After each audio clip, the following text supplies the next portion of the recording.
It's a great question, but in some ways, our failure to anticipate and regulate both crypto and social media, I think, is a really good lesson for how we should handle the metaverse. Typically speaking, our policy is we wait for technology to be introduced to gain kind of market fit and traction, genie's out of the bottle, and then we say, oh, these things don't work, let's regulate it. But then it's very hard to do that in retrospect. We know the metaverse is coming. It's already here in some ways. We know it's got all of the problems in the internet, probably times 5 or 10. So why don't we think about it now, get ahead of it, and in doing so, we can also figure out how to deal with things like crypto and social media.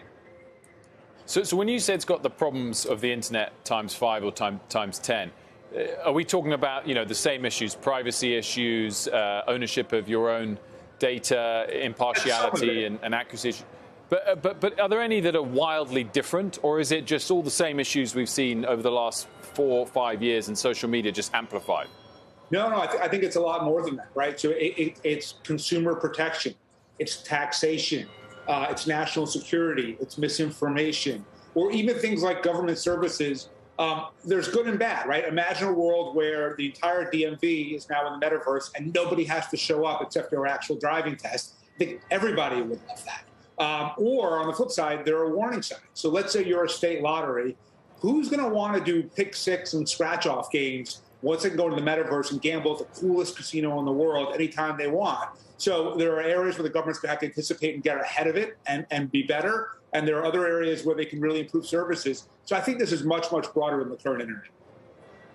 I think of, Bradley, sort of a nightmare scenario. So where people were concerned with Facebook and privacy when it comes to algorithms. I mean, they can, if you're in the metaverse and they start selling ads, they can take your facial expressions and your temperatures and every part of your body, right, to target an ad specifically to me. It sounds very dangerous. How on earth do you protect that? Yeah, I mean, I'll take it a step further. If you're wearing a VR headset, just by the direction that your eyes move in, they could tell what you might be interested in and target ads at that. And so what that all says, and it was kind of Wilfred's point from before, we need a national framework for privacy.